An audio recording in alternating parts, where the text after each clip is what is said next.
Hey, friends and listeners of the Switch for Good podcast. Yep, that's you. I have some really exciting news. Dotsie and I have started a Switch for Good podcast Facebook group. We created it so we can build a community of fans that will help us improve the show and deliver on the topics that you want to learn more about. So we want to hear what your favorite content is, what you want more of, and what you want less of. And if you like the length of the show, Dotsie and I are always talking about the length of the show, right, Dotsie? Yes. We want to tailor our show around the needs and desires of our incredible listeners, almost 500,000 of you. And it's really simple to join. Just go to our Switch for Good Facebook page. That's Switch, the number 4, and then Good. And then click on groups. And there we are, the Switch for Good podcast chat. You can post directly in the group, share ideas, talk to other listeners, and connect with like-minded folks. So go, run, join our Facebook group and tell us what you want.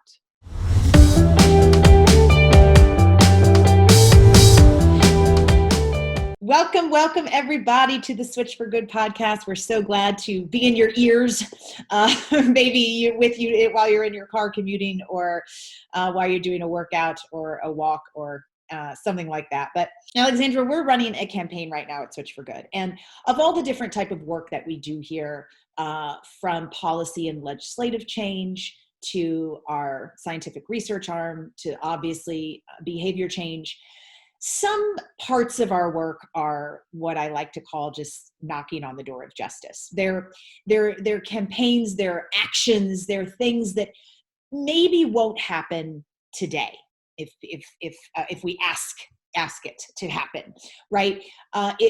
Things that remind me to fight like women's suffrage fought. So there was, the very first woman that ever stood up and was like, hey, wait a minute, I feel like I should be able to vote. And it took 100 years for Congress to agree with her, for the Senate to agree with her. And so we're running a campaign right now that is a specific ask from 9 different Olympians of the United States Olympic and Paralympic Committee to do a full, meaningful investigation into their promotion and peddling of cow's milk via their title sponsor, which is MilkPep. It is very likened to, in my opinion, to the sponsorship that they had of the tobacco industry for the 1980 Lake Placid Olympic Games. Right now, it seems silly that we're knocking on the door and we're asking for this investigation and we're asking for this change to them.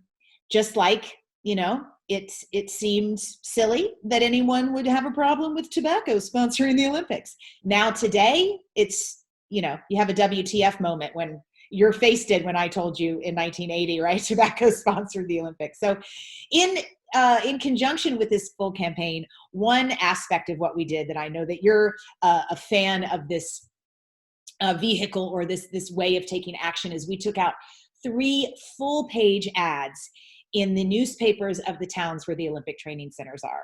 So in Lake Placid, New York, in Chula Vista, California, and in Colorado Springs, Colorado. And here I have the full page ad, if you're watching on YouTube, in the Colorado Springs Gazette of a letter from these 9 Olympians asking for the USOPC to pay attention to their own core principles, right? That actually promise to protect athletes' rights and safety and wellness, and actually talk about championing the integrity of sport and racial and social justice. And, time and time again, the USOPC has violated these core principles. I mean, you can go back to 1980 and having tobacco sponsoring the Lake Placid Olympics.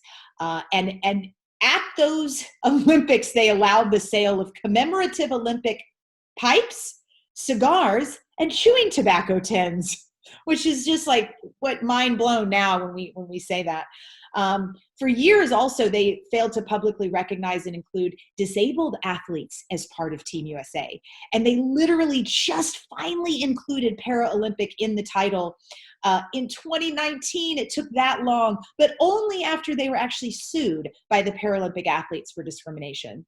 So we're not finished with him yet, just with these letters and the action that we're taking. If people are interested in learning more, want to read this full page ad that we've taken out in these 3 papers, and also want to take action, the most important part, and send a letter to the CEO of the USOPC, it is quite literally all over Switch for Good Instagram, all over Switch for Good Facebook page. And if you go to our website, a pop-up comes up that says to take action. So people can go there to do that. But you have a story of a full newspaper ad in the New York Times that you said really changed your mind and made you aware of something in your history. It's a really effective tactic, Dotsie. Congratulations. And especially if anyone's ever been to these training centers, which I haven't, but I know you have, and Ian, my husband, has, and there's just so much food because athletes are so centered around food.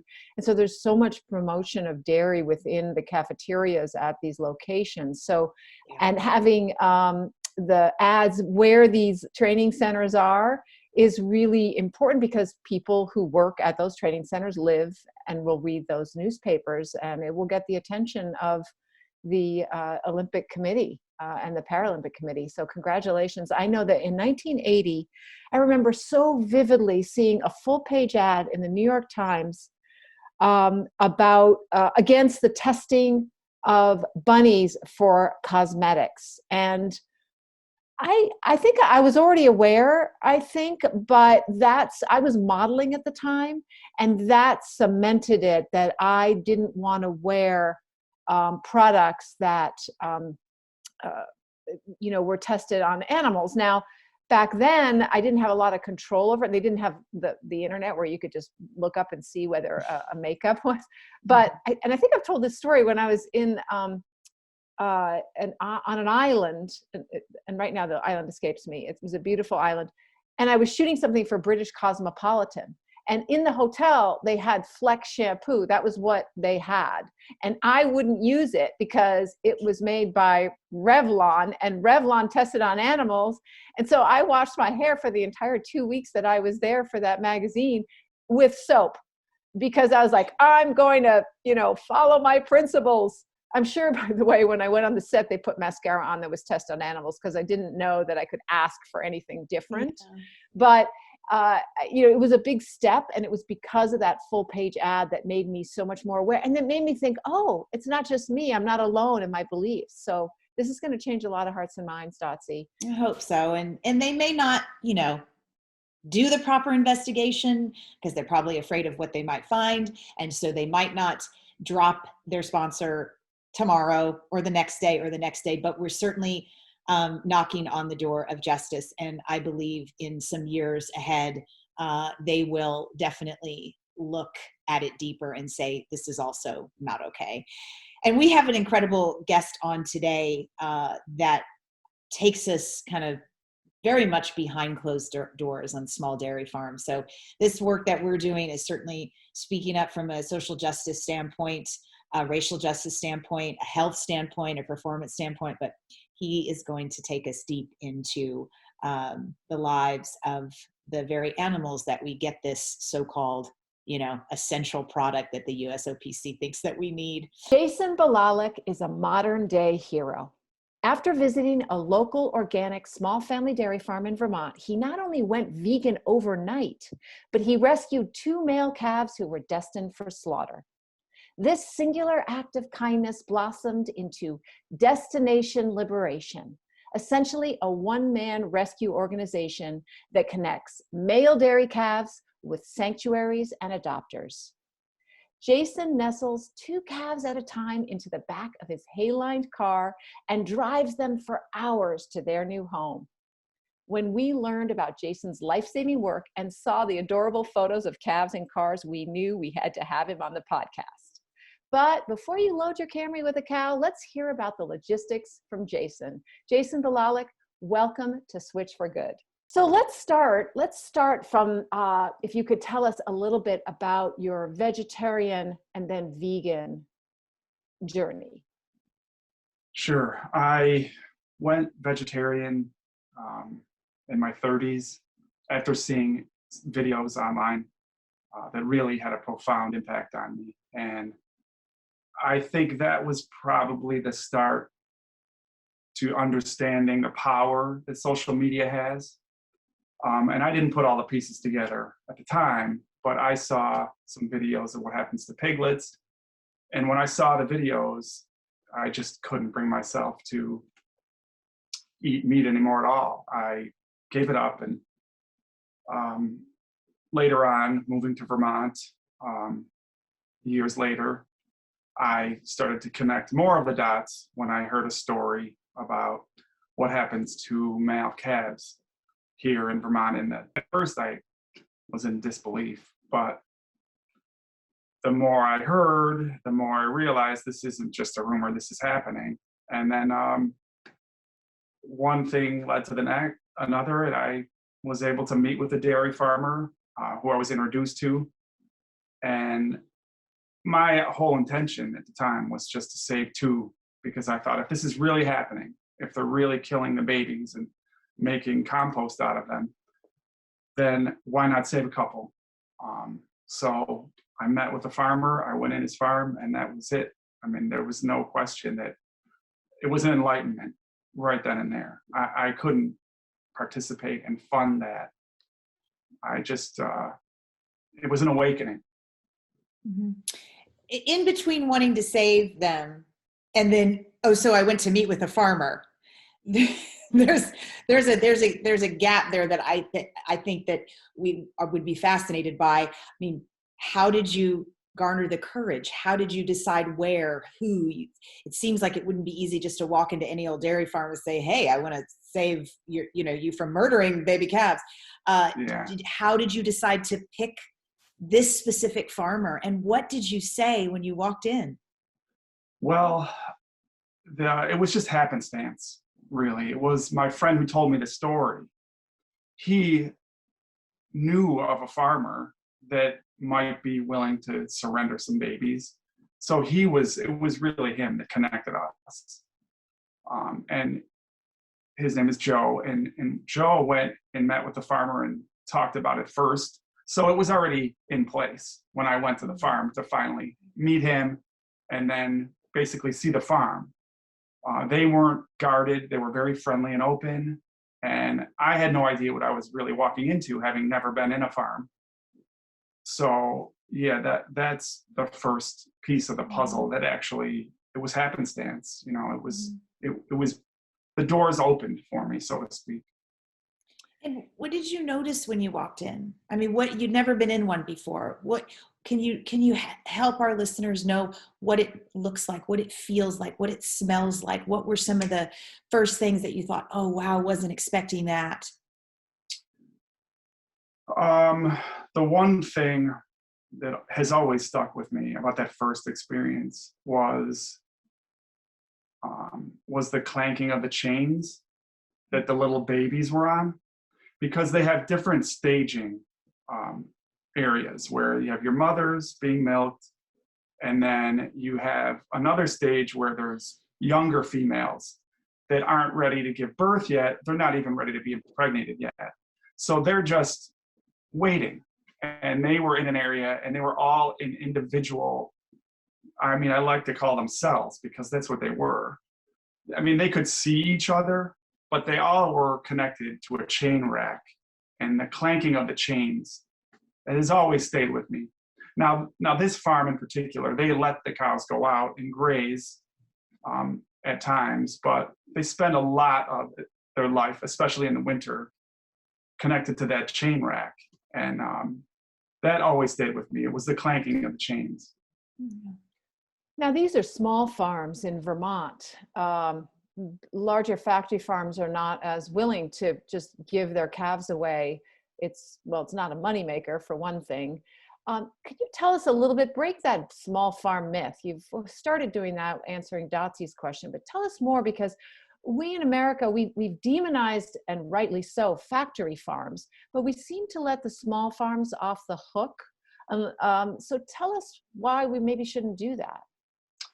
Yeah, I think this is a really important topic to discuss, because the fundamentals of dairy are all the same, but the intricacies vary depending on geographics, for example, where in Vermont, we don't have the geographical setup to have thousands and thousands of cows in open plains or in huge feedlots because of the hills, because of the actual setup. So it's broken into smaller family dairy farms.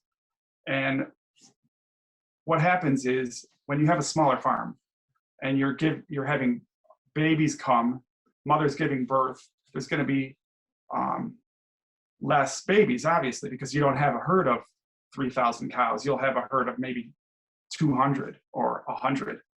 So when you only have a few boys, it's not economically viable for them to spend the time to raise them for even veal, which I think there's really no difference, right? When we talk about killing a baby or raising it for 3 to 5 months, really, what's the difference? I mean, so what these farms do is they'll just kill them. They'll shoot them. They'll hit them in the head with a shovel because it's not viable for them to raise 2 or 3 babies. You have to spend time on the feed. You have to have a worker feed them, bottle feed them.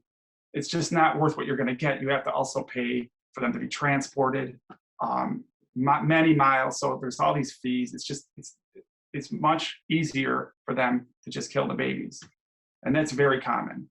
Where I think I've understood this because people will argue with me and say, well, that doesn't happen. They don't kill the babies. But it does when you don't have enough to now sell a farmer 100 boys that then they're going to go and raise for 3 to 5 months and then become veal. But in actuality, what's the difference, right?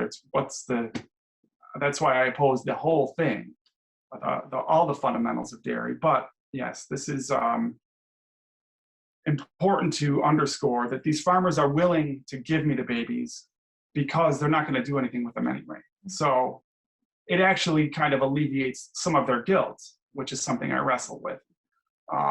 They'll give me babies because it's not worth it to them anyway, and then they don't have to kill them. So they actually look at me, which is very interesting and strange. They look at me as a hero. And I've developed these relationships with these farmers, and there's a fine line there. There's a push-pull and a lot of, it's complex. It's a very complex situation I'm in because I don't think they're bad people, but it's a strange situation to be in. So the very first time you did this, you said it was set up through your friend. So the farmer knew you were coming. But that conversation, or maybe 5 conversations after that, the 5th time you went, what are some of the things that the farmer shared with you where you were able to learn how they feel maybe about killing them and how they feel about being able to turn them over to you as their hero? Like, what are some of the emotions surrounding that? And do you feel like they are having to abandon those emotions on a daily basis to be able to do what they do in the industry in general? Yeah, I think not all farms are the same. So I have worked with a few farms and each situation is very different. And this is an important component of this, where each situation, each farmer has their own ideas and their own struggle. Most of it is money. One of the farms that I work with, it's just a farmhand. He's not actually an owner. He just gets the okay from the owner, and then he calls me when there's babies that they don't need, reaches out to me because he's the guy that is going to have to euthanize them, and I know he doesn't want to. I mean, that must be quite a strain on him because he's with those mothers and those babies all the time. And even if he's conditioned, I think there still is, it must do something to him to not be able to save them. So there's one situation. And then I have another family that they feel the same way. They contact me because they look at this as necessary. They just look at dairy, their income. they look at it as a necessary evil. So they're happy to see someone care for the babies. And I know it's strange to hear, but it's they have a cognitive bias, and they have to manage all these different hypocrisies. So each situation is very, it's complex. I just was wondering if that family, when they were saying, kind of dairy is necessary, is it more because that's their income and they don't really know what else to do, that's their job? Or do they also believe it's like necessary for human consumption? Like we would, not be okay nutritionally if we didn't have dairy? That's a good question, which is funny. Actually, the family is 3 different generations. So I'm dealing with the founders, the grandparents, their daughter who reaches out to me, and who I would say would think it's necessary. She's, believe it or not, the nutritionist at a local hospital. So this is ingrained deeply, especially in Vermont culture. We're talking about generations and decades of this. It's a myth, and we like to believe in myths, and that's what this revolves around. So trying to deconstruct those myths it's difficult to do.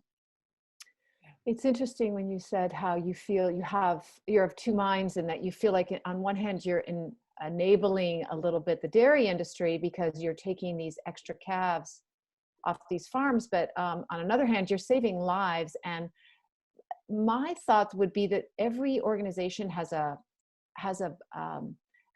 goal and a purpose, and your purpose is very, very much to share your rescues online, and the millions of views that you get, I think, outweigh Absolutely. helping, the alleviating the guilt of the farmers. I wanted to move just to quickly something very factual. We discuss this a lot on the show. Can you explain why there are even extra calves on a farm at all, and on dairy farms? Yeah. So how we get the milk is to impregnate the females. The females must have offspring to produce milk. So when the offspring is a male, that's of no use to them. So there's your extra calves. The females continue the cycle.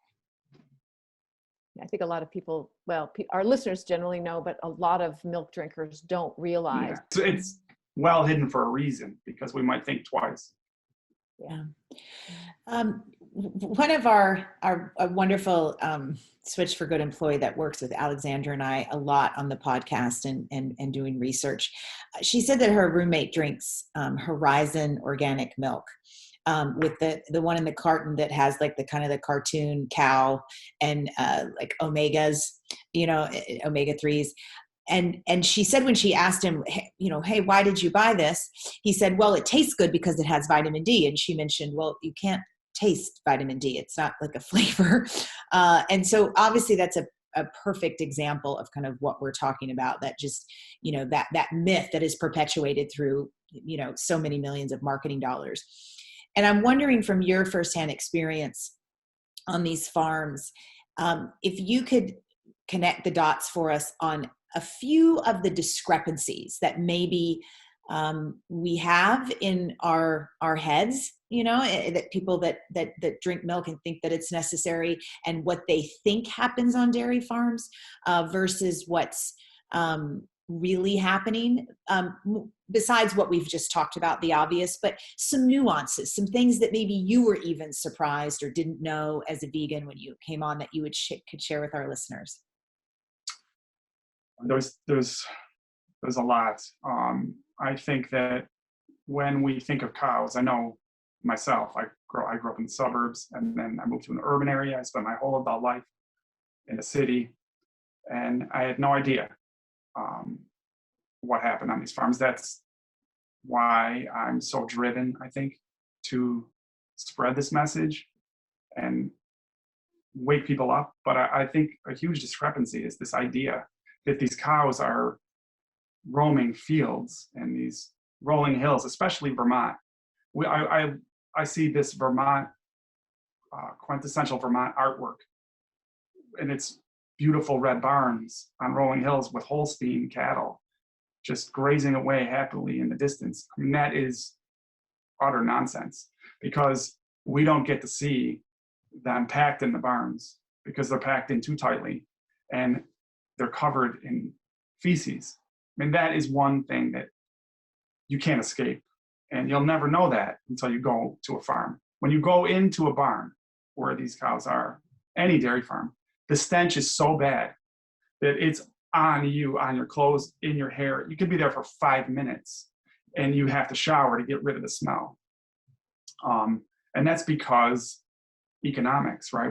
They need to pack as many as they can in tight quarters. And you can't possibly deal with that kind of excrement. It's just there. And the farm spends so much time getting rid of it. And that contributes to our environmental degradation, algae blooms in even here in Lake Champlain in Vermont. It's a huge problem, too much nitrogen in the soil. I could go on and on about that, but that's never discussed, right? We don't see any of that. We just think happy cows on the Ben and Jerry's label, right? They're cartoon characters that make us feel good, and that's the myth. But we never see the reality, because the reality is not pretty.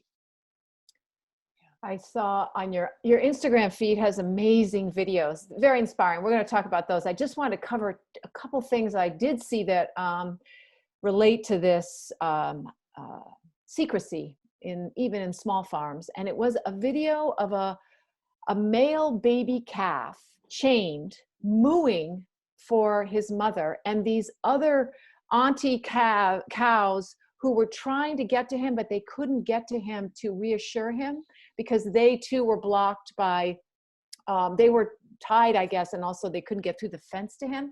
So they were licking in the air, but they were about 6 inches away. They couldn't, he was backing up and pulling, trying to get his butt as close to them as possible. And they were leaning forward and licking and trying to get to them. It was heartbreaking. Yeah, that was that's my first rescue. Maybe my second rescue. That's really heartbreaking to see. But I want people to see that, because that's the reality of farming. They're on chain racks. He's chained to the wall, and all the mothers and the aunts and great aunts and grandmothers, they're all chained. That barn in particular, they only graze. They don't even graze. They're just stall fed, and they get out probably an hour or two a day in the summer. That's it. They spend their whole lives in there. And since I've seen those mothers, they're still there on that same chain rack. And that was 2 years ago, almost 2 years ago. But yeah, that turned out to be my first rescue. His name is Journey, and he lives in Virginia.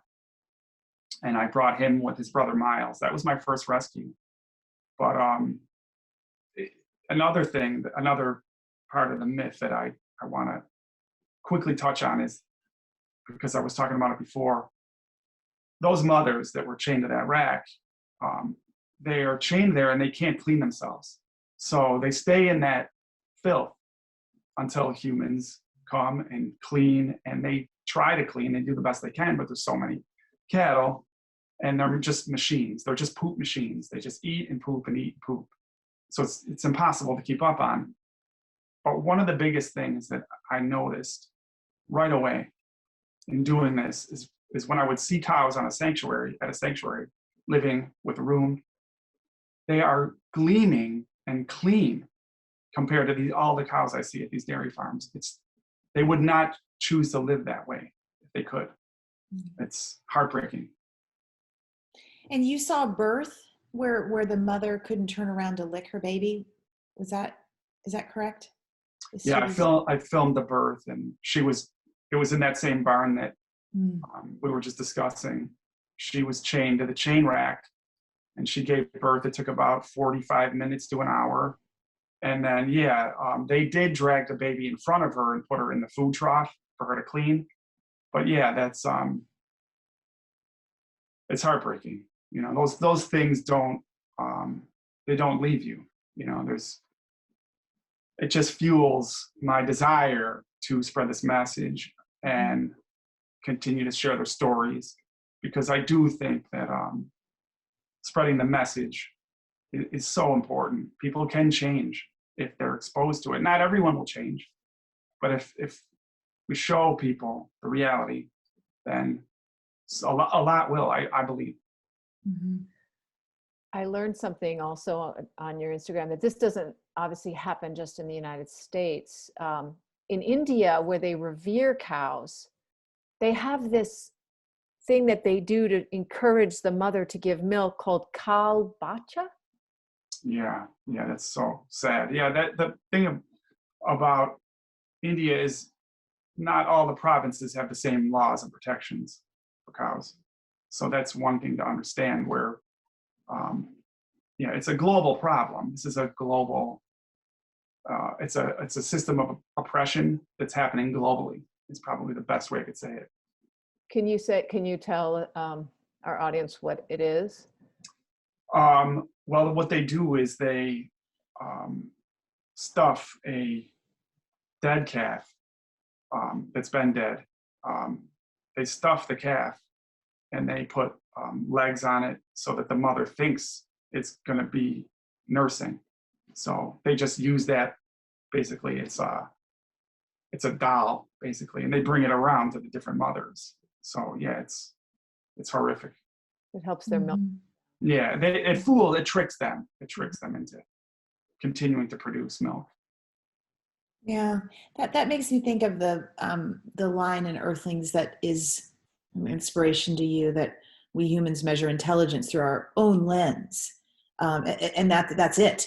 That's all we have. But we don't spend time thinking past our own lens and what types of intelligence resides in all of the other species on the planet. It's very arrogant, right? It's the most arrogant. Yes.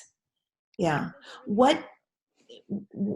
If we pay attention, we see thousands of signs on a daily basis. I do, of just birds and their intelligence and how they are taking care of their young and organizing their day and figuring out where they're going to eat and what. And, if you really sit and watch, and you've spent an extraordinary amount of time at these dairy farms with the mothers, and thank you for pointing out the aunts and the grandmothers and probably maybe the great grandmothers and these babies.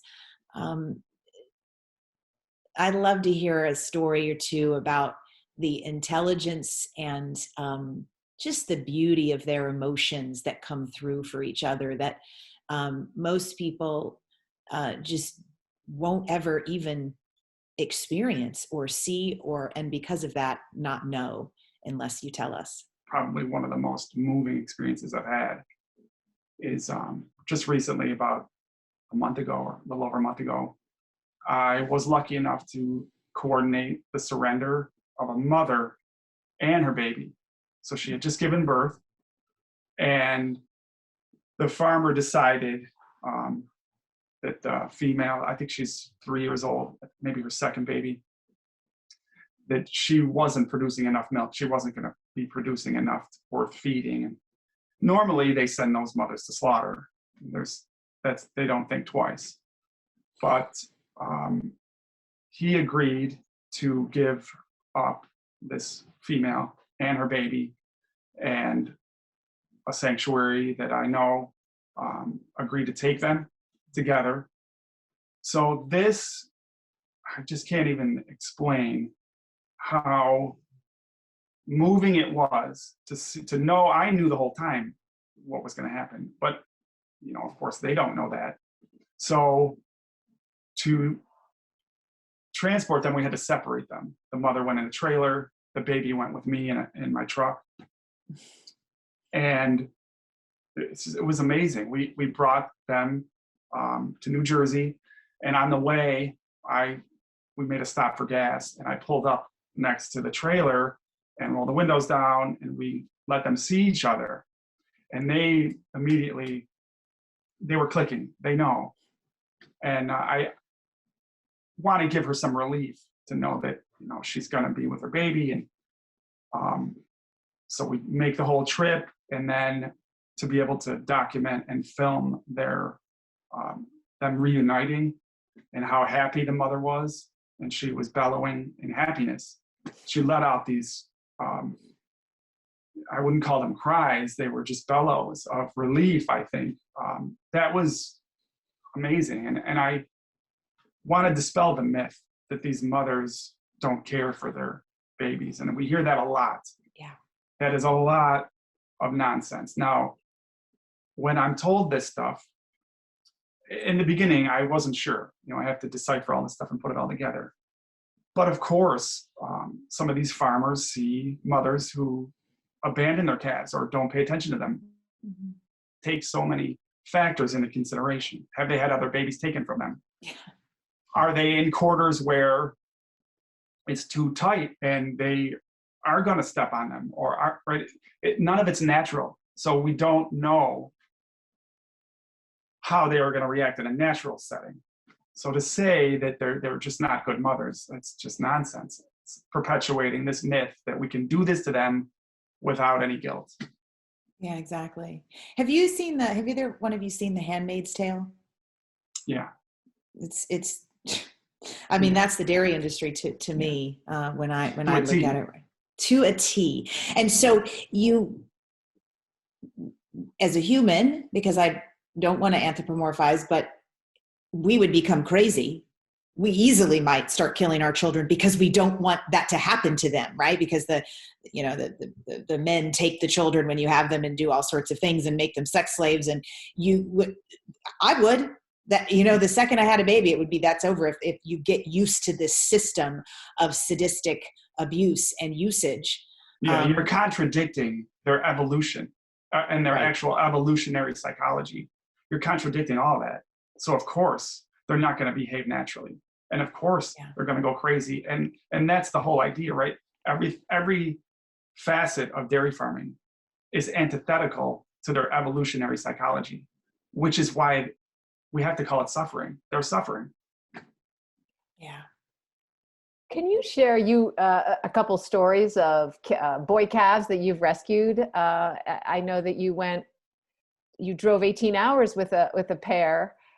We'd like to know how does that go, being 18 hours in a car or truck with two little ones? It's so rewarding. But one of the things that I always have noticed is how calming they are. They're just such a calming presence. Mm-hmm. And yeah, it's an adrenaline rush at the same time, because I know that, they're going to have a great life and they're going to go to a wonderful home and be loved. So there's all that going on. And then there's the anxiety of them being healthy, because they are so vulnerable, because they come from these conditions, and they should be with their mothers. And when you take an infant away, there's a lot of anxiety, and there's a huge relief. I mean, it's overwhelming relief more than anything when we arrive at our destination. And then I know that if there's a problem, it's going to get addressed, that we're close to vet care. That's all the things that are going on in my head. But yeah, it's relief. And then to finally see them run around and clean each other, and it's amazing. I can't even put it into words. I know that every time I've taken calves, they all just bond immediately. They are, because they're herd animals, they just immediately bond. And that's another wonderful thing to see. I've taken one from one farm and then picked up another from a different farm en route to a home, and they are just immediately bonded. So I feel privileged to be able to witness it and to gain this knowledge and understand it. All these things, sentience on a deeper level. It's a whole new world for me. I feel blessed to be able to just take part in it and learn from it. I'm so in awe of this whole thing that's happening. So in the transport, I mean, my chihuahuas present a safety issue for me sometimes if they're in the car with me. So is 18 hours, I mean, did they sleep most of the time? How do you, I want to hear more details on how you actually successfully get these calves, because they are they 60, 70 pounds? They're pretty big. The farms can't sell them to the slaughterhouses. They can't have them processed. They can't go on a truck and be slaughtered if they're not 75 pounds. So a lot of times these farmers, they're not going to spend the time and money to get them to be 75 pounds. And Jersey calves, which is primarily what I rescue, they're smaller. So they're not even close to that. So, they're 50 pounds, 60 pounds, somewhere in there. But yeah, in the car, that's, I've had to learn a lot about the proper way to do this. At first I took a car and I won't do that again. So now I rent compact SUVs. That's the best way to do it. Or a van if I have more than two. I've transported up to 4. But I line the interior with a tarp, a heavy duty tarp, and then a bedding of hay. And then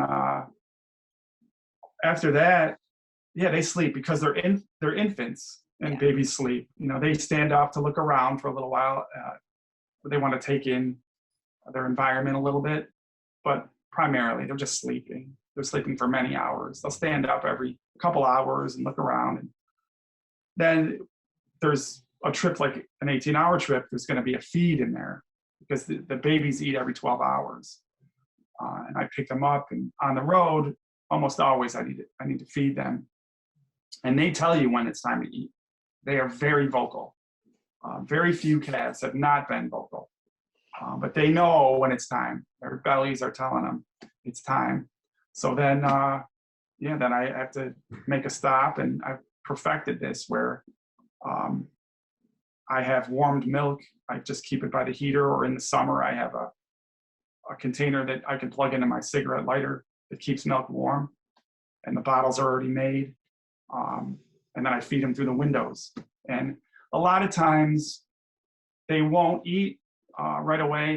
They want to eat, but they're unsure because of the noise or the different environment. There's a lot of anxiety there. And that always worries me. I want to know they're eating because I don't want them to be stressed. If they don't eat, it's a sign of stress. Now these calves are what, 1 day, 2 days old? They usually are between 2 and 3 weeks old. Oh, okay. So they're a little older. Yeah, sometimes a little younger, a week, but it's important for a baby to get the colostrum. And with the farms I work with, I make sure that they agree to do that, to give the babies a good start and get the things those nutrients they need and the antibodies they need. They need that colostrum in the first 24 hours. So we usually make sure they're getting that, and then that they're okay, that they're strong enough to make a journey. So usually about 2 weeks old is ideal because they're still very small and they grow very quickly. Right. Once you pass the 3-week mark, they start to get some size on them. Have they ever drank from their mother's teat, or is it always a colostrum that's been bought from the store, or some milk that is not good enough for human consumption? They almost always get their mother's colostrum, but how they get it, that varies depending on the farm. I've had a farm let the baby nurse from its mother out in a field, and we had to take it away from the mother on the day, and that was not fun. But yeah, it varies depending on the farm. But always they need colostrum. That's key. Right. You've certainly expressed concern and empathy for small dairy farmers, and on your Instagram and the work that you do. What kind of support and actions would you like to see taken for small dairy farmers, whether it's from government, corporations, the public? Oh, well, this is the subsidies right now, it's a huge mess. We're not focusing the money in the right areas, as you know. But there should be, we should be using some of these subsidies to give farmers another option. Yeah. Because they've dug themselves into such debt, most of them. And the milk prices have been stagnant for so long while the cost of everything else goes up. It's the benefit is going to the large corporations. So yeah, I as much as I do despise dairy, I do understand that if you want these people to change, we need to give them some support, and that support is money. There needs to be organizations. We need to vote for candidates that are willing to say we need to start subsidizing small farms and transitioning them, not just continuing to help them acquire a system of debt, buying equipment and mounting this huge debt. There's a lot of work to be done because there isn't a lot of resources for these small farmers. They look at it as a gamble. If they're to transition, they need assurances, and it's scary for them. Yeah, a lot of times the farms have been in the family, like you said, for many generations. So changing is scary, but the dairy industry is not doing that well. Even the larger farms, the price of milk is going down. Consumers want more quote unquote humane milk, and they want it cheap. And that leads to this kind of lies that we get fed. And I know that in Southern California, you see quite a few farms with solar arrays. It's an adjunct to what they're already doing. And I assume it maybe powers their own work, but it also is a place where they can earn some money by putting energy back on the grid because they have the land to do it. Yeah.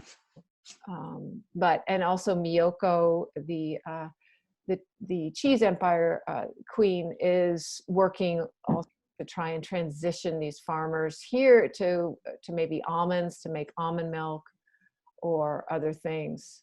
Yeah, the Northeast where I am, there's been some progress. Some companies have taken over some of the land and transitioned a few dairy farms to growing oats. And this is a great area to grow oats up in New England.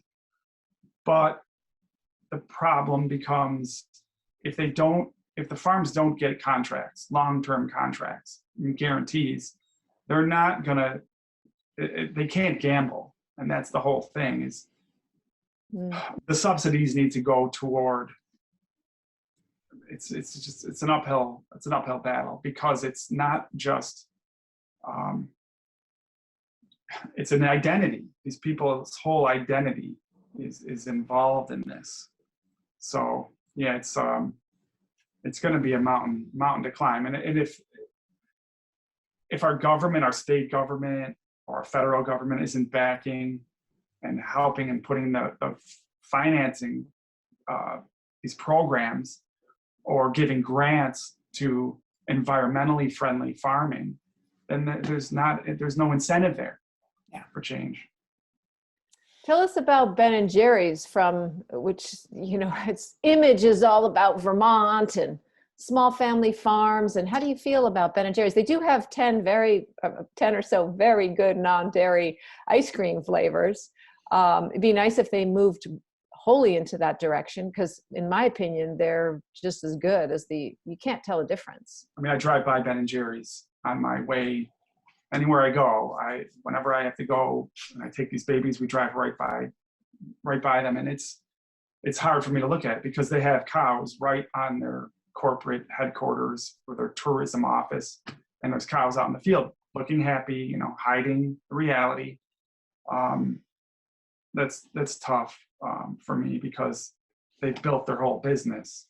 And I believe they just sold it to another company. It's not actually Ben and Jerry anymore. But they built their whole business on oppression. So and perpetuating the myth. I think they're taking advantage of, that's capitalism. They're taking advantage of that market. But for them to transition. I don't see that happening, because the dairy programs, the federal dairy programs, they give these companies cheap dairy. Yeah. Organization from the ground up, and supporting candidates and organizers that are talking about this problem. That's where change is going to come from. Yeah. Yeah. Do you have plans to grow Destination Liberation with more volunteers or expanding to other dairy producing states? I know you have rescued about 50 calves, so I guess also the question is, when will the sanctuaries, there's only so many of them and they only have so much room. And I've met a couple of male grown Holstein cows, and one of them is almost 3,000 pounds. So it's a lot of food. It's a lot of poop. Yeah. It's a lot to take care of. What are your plans on how to kind of manage the challenges ahead? But my idea for a docuseries is basically do my rescues and show how these dairy systems don't all function the same. Show sanctuaries, show the people who have devoted their lives to doing this, try to get people to see the ethical side of this. We have a lot of documentaries about food and health, but we really don't have any that focus on the ethics and actual sanctuaries that do this hard work. And I think there's so many great stories out there to tell. There's a demand for these videos. With the couple Dodo episodes I've been in, they have over 50 million views. So there's demand for that. There's a market there to watch these stories. So if I could put a 5-episode docuseries together and reunite a mother and baby at the end, I think it would be. I think there's somebody out there that would want this project, and I would love to pitch it to Netflix, but it's hard to talk to them directly.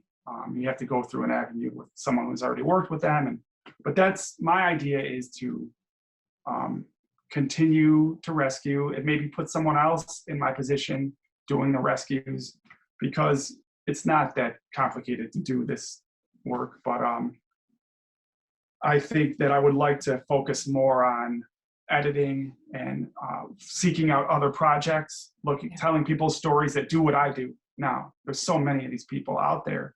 Let's tell their stories. And then that will help push the greater message. Somebody will see something, they'll make that connection. So that's really what I want to focus on going into the future, is media-based. Well, Dotsie and I will definitely be watching, because we've loved your videos, your short videos, and so I'm sure a longer form will be even more inspiring. And it's very generous of you to also go to other sanctuaries and other rescuers and document them too. So people tell us the Instagram handle. You can find me if you just search Destination Liberation on Instagram, or my name, Jason Bolalek. And I'm also on Facebook as Destination Liberation. And I want to share with people that the day this episode releases, which if you're listening is right now, today, head on over to the Switch for Good Facebook page. We're doing a fundraiser for Jason. So you've heard the story, you've heard his work. Head over there. No amount is too little, and no amount is too big either, right? So if you have the means, support this extraordinary work that's changing so many hearts and minds, and obviously saving lives. Gosh, thank you so much. Thank you so much. I was honored to be here. Hey folks, okay, back by very popular demand is our plant-powered plate fridge magnet, which you are going to receive for free if you leave us a rating and a review on whatever platform you're listening to this podcast on. So here are the details. Just write your quick review. Does not need to be long, does not need to be a whole story. Just be honest and speak from the heart. Then take a quick screenshot of the review you wrote and email it to us at podcast@switchforgood.org. That's podcast@switchforgood.org. And include your mailing address so we can send you a power plate. We are doing this because the more reviews we garner, the higher we go in search results, which means more folks will learn about our podcast. So the power is in your hands. Leave us a review and zoom, your power plate arrives at your doorstep. So thank you so much for tuning in today. If we helped you in any way, then click the subscribe button and let's keep hanging out together. We have so much more to share with you. And if you need more information on actually making the switch for good, please visit us at switchforgood.org for loads of info. And you can subscribe to our mailing list where you will receive all sorts of super cool gifts, discount codes to our very fave dairy-free products, and a lifetime of powerful health tips. So join us on the journey to switch for good. This is the future.